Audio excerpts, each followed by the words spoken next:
नमस्कार, नक्षत्र दुनिया चैनल में आप सभी का हार्दिक स्वागत है। आज के वीडियो में हम कुंडली में धन की कमी वाले योग यानी निर्धन योग के विषय में चर्चा करने वाले हैं। आज हम ये जानेंगे कि कुंडली में वो कौन से योग होते हैं जो धन की कमी को दर्शाते हैं या कह सकते हैं कि निर्धनता को दर्शाते हैं। ठीक है, तो काफ़ी महत्वपूर्ण आज का विषय होने वाला है। इस विषय पर आज हम चर्चा करेंगे और इसके अलावा वो कौन से उपाय हैं जिनके माध्यम से हम इस योग की तीक्ष्णता को कम कर सकते हैं या कह सकते हैं कि ये योग अगर बन रहा है तो कौन से उपाय करके हम उनमें कमी लाने का प्रयास कर सकते हैं। इस सबसे पहले मैं आपसे रिक्वेस्ट करना चाहूँगा कि यदि आपने हमारा चैनल अभी तक सब्सक्राइब नहीं किया है तो कृपया पहले चैनल को सब्सक्राइब अवश्य कर लें। आइए शुरू करते हैं। ध्यान रखें, निर्धन योग या धन की कमी वाले सूत्रों पर चर्चा करने के पहले मैं यहाँ पर एक बात स्पष्ट कर देना चाहूँगा कि निर्धन योग का तात्पर्य ये नहीं है कि व्यक्ति के पास बिल्कुल ही धन नहीं होगा। इसका तात्पर्य यह है कि धन की कमी से व्यक्ति जूझेगा। ठीक है, तो आप ये ध्यान रखें, जो सूत्र भी हम बात कर रहे हैं इन पर, तो इनको इस प्रकार से लें कि निर्धन का तात्पर्य यह है कि धन की कमी वाले योग, यानी कह सकते हैं कि व्यक्ति को धन अल्प मात्रा में उपलब्ध होता है। ठीक है, या कह सकते हैं कि वो जीवन में धन के लिए संघर्ष करना पड़ता है उसे। ठीक है, इस प्रकार से आपने, क्योंकि पर्याप्त धन, थोड़ा बहुत धन तो हर व्यक्ति के पास आज के समय में होता है या पहले भी रहा था या भविष्य में भी होगा। ठीक है, तो इसका तात्पर्य यह है कि धन की कमी वाले योग, इस संदर्भ में इन बातों को लें। और यहाँ ये ज्योतिष शास्त्र में वर्णित है इस प्रकार का, जो भी सूत्र आपको बताए जा रहे हैं पहले से वर्णित है ये। और हाँ, हमें इनको प्रैक्टिकली रूप से चेक किए जाने की आवश्यकता है कि क्या वास्तव में ऐसा हो रहा है। अगर हो रहा है तो आप कमेंट्स के माध्यम से अपनी राय हमें अवश्य बताएं, ताकि हम प्रैक्टिकली रूप से चीज़ों को ज़्यादा समझें। थ्योरिकली समझने के पश्चात प्रैक्टिकली रूप से ज़्यादा उचित होगा इन्हें समझना। आइए शुरू करते हैं। आज का हमारा पहला सूत्र यह है कि यदि कुंडली में लग्न भाव का मालिक, चतुर्थ भाव का मालिक और भाग्य भाव के मालिक अष्टम भाव में अगर आकर बैठ जाते हैं तो व्यक्ति जन्म से ही निर्धन होता है। मान लीजिए कि मेष लग्न की कुंडली है। ठीक है, तो प्रथम भाव में 1 नंबर लिखा होगा, चतुर्थ भाव में 4 नंबर और नवे भाव में 9 नंबर का लिखा होगा। अब इनके मालिक ग्रह हुए, यानी प्रथम भाव का मालिक यानी लग्न का मालिक जो मंगल ग्रह हुआ। ठीक, और इसके अलावा चतुर्थ का मालिक चंद्र ग्रह हुआ और नवे भाव का मालिक जो है गुरु ग्रह हुआ।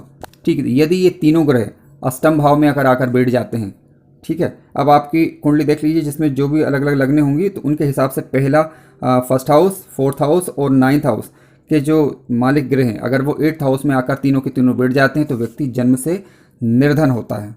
हालांकि इन्हें प्रैक्टिकल रूप से चेक करना ज़्यादा उचित होगा। वर्णित है अगर तो कुछ ना कुछ इसमें सच्चाई अवश्य है। आप प्रैक्टिकल रूप से चेक करें और अपनी राय जो भी होती है वो कमेंट्स के माध्यम से अवश्य बताएं।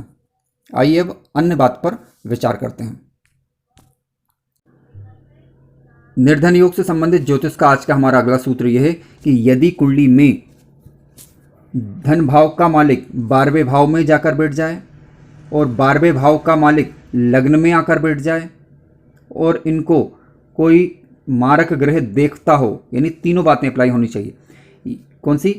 यदि धन भाव का मालिक 12वें भाव में जाकर बैठ जाए और 12वें भाव का मालिक लग्न में आकर बैठ जाए और इनको कोई मारक ग्रह देखता हो तो निर्धन योग बनता है। आइए इस उदाहरण के द्वारा समझने का प्रयास करते हैं। मान लीजिए कि मेष लग्न की कुंडली है। ठीक है, तो लग्न में 1 नंबर का अंक लिखा होगा, धन भाव में 2 नंबर का अंक लिखा होगा और 12th हाउस में 12 नंबर का अंक लिखा होगा। अब सूत्र के आधार पर अगर हम बात करें तो सूत्र के आधार पर यह है कि पहले भाव का मालिक मंगल ग्रह हुआ, दूसरे भाव का मालिक शुक्र ग्रह हुआ, 12वें भाव का मालिक जो है गुरु ग्रह हुआ। अब अगर धन भाव का मालिक 12वें भाव में जाकर बैठ जाए, ठीक, यानी शुक्र ग्रह जो है 12th हाउस में बैठ जाए और 12वें भाव का मालिक गुरु ग्रह हुआ वो लग्न में आकर बैठ जाए, ठीक है, और इनको कुंडली का मारक ग्रह देखता हो तो व्यक्ति निर्धन होता है। आइए अब अन्य सूत्र पर विचार करते हैं। ज्योतिष का आज का अगला सूत्र यह है, यदि कुंडली में दूसरे भाव का स्वामी 12वें घर में जाकर बैठ जाए और 12वें घर का स्वामी दूसरे घर में आकर बैठ जाए, ठीक है, दोनों ही कंडीशन अप्लाई होनी चाहिए। दूसरे घर का स्वामी 12वें घर में जाकर बैठ जाए और 12वें घर का स्वामी दूसरे घर में आकर बैठ जाए तो निर्धन योग बनता है या धन की कमी वाला योग बनता है। आइए इसे उदाहरण के द्वारा समझने का प्रयास करते हैं। मान लीजिए कि वृषभ लग्न की कुंडली है। ठीक है, वृषभ लग्न की कुंडली में लग्न में आपका 2 नंबर का अंक लिखा होगा और धन भाव में 3 नंबर का अंक लिखा होगा और 12th हाउस की बात करें तो 1 नंबर का अंक लिखा होगा। इसके हिसाब से जो सूत्र हमने बात करी इसके हिसाब से देखा जाए तो धन भाव का मालिक जो है वो बुध ग्रह हुआ, ठीक, और 12वें भाव का मालिक जो है मंगल ग्रह हुआ। अब यहाँ पर मंगल ग्रह धन भाव में आकर बैठ जाए और बुध ग्रह जो है वो आपका 12th हाउस में जाकर बैठ जाए, ठीक है, इस हिसाब से तब व्यक्ति के जीवन में निर्धन योग बनता है। हालांकि मैंने पहले भी कहा कि इसे प्रैक्टिकल रूप से चेक किए जाने की आवश्यकता है। प्रैक्टिकल रूप से ये कितना सच है आप चेक करें और चेक करके अवश्य बताएं। आइए अब अन्य सूत्र पर विचार करते हैं। निर्धन योग या धन की कमी वाले योग जिस पर आज हम चर्चा कर रहे हैं, अगला सूत्र हमारा ये है, यदि कुंडली में पंचम भाव का स्वामी छठे भाव में आकर बैठ जाए और 90 भाव का स्वामी अष्टम भाव में आकर बैठ जाए, यानी दोनों ही शर्त अप्लाई होगी यहाँ पर। यदि पंचम भाव का स्वामी छठे भाव में आकर बैठ जाए और 90 भाव का स्वामी अष्टम भाव में आकर बैठ जाए और इनमें से किसी ग्रह को कुंडली का मारक ग्रह देखता हो तो निर्धन योग होता है। आइए इसे उदाहरण के द्वारा समझने का प्रयास करते हैं। मान लीजिए कि मेष लग्न की कुंडली है, ठीक है, मेष लग्न की कुंडली होगी तो आपका पंचम भाव में 5 नंबर की राशि लिखी होगी और छठे भाव में 6 नंबर लिखा होगा और इसके अलावा आपका अष्टम भाव में 8 नंबर और 90 भाव में आपका 9 नंबर लिखा होगा। अब इस सूत्र के हिसाब से बात करें तो पंचम भाव का स्वामी हुआ सूर्य ग्रह, ठीक है। अब सूर्य ग्रह जो है वो आपका छठे भाव में हो, पहली शर्त। इसके अलावा दूसरा 90 भाव का स्वामी कौन हुआ? गुरु ग्रह हुआ। तो गुरु ग्रह जो अष्टम भाव में आकर बैठ जाए, यानी ऐसा नहीं है केवल पंचम भाव का स्वामी अष्टम में आकर बैठ गया या 90 भाव का स्वामी अष्टम में आकर बैठ गया, दोनों ही कंडीशन सेम अप्लाई होनी चाहिए। 5 भाव का स्वामी छठे भाव में आकर बैठा हो और 90 भाव का स्वामी 8वें भाव में आकर बैठा हो और इनको कुंडली का जो है मारक ग्रह देखता हो तो व्यक्ति के जीवन में निर्धन योग या धन की कमी वाला योग होता है। अब यहाँ पर ध्यान देने वाली बात यह है कि जिन सूत्रों पर हमने विचार किया है उनमें पूरी बात पर विचार करना आवश्यक है। ऐसा नहीं किसी एक नियम के एक भाग के आधार पर हम निर्णय करें, तो पूरी बात को विचार करने के पश्चात ही किसी निर्णय या नतीजे पर पहुंचा जा सकता है। इसलिए कृपया ध्यान रखें, सारी बातों को समझें। उनका अंशबल, लग्नेश का अंशबल भी हमें चेक करना होगा। इसके अलावा जो कुंडली के शुभ ग्रह हैं उनका अंशबल चेक करना होगा, वो किन किन घरों में बैठे हुए, इन बातों पर को भी हमें देखना होगा, क्योंकि उसी के आधार पर यह निर्णय लिया जा सकता है कि वास्तव में निर्धनता की अधिकता कितनी रहेगी या धन की कमी की अधिकता कितनी रहेगी। अब बात करते हैं कि यदि कोई योग जो है बन रहा है तो उसका उपाय किस प्रकार से किया जा सकता है। अगर आपकी कुंडली में निर्धन योग या धन की कमी वाला योग बन रहा है तो इससे परेशान होने की आवश्यकता बिल्कुल नहीं है। आप ये चेक करें कि वो कौन से ग्रह हैं जो आपकी कुंडली में धन की कमी वाले योग का निर्माण कर रहे हैं, ठीक है, पहली चीज।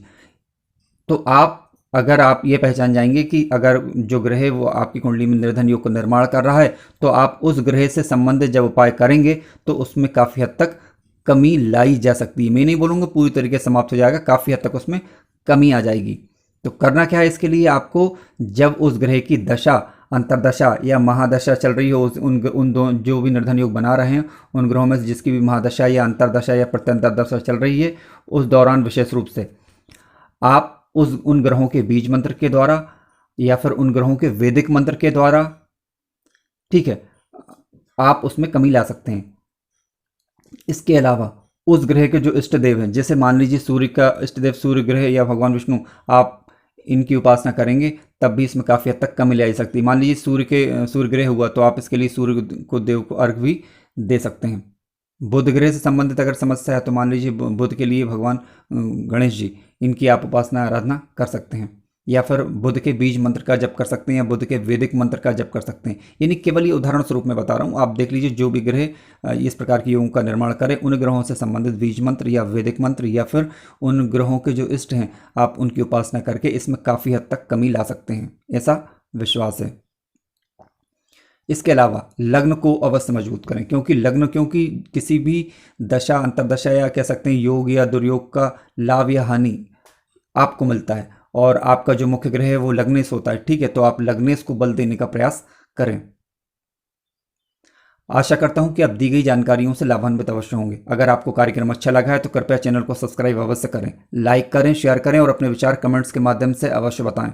धन्यवाद।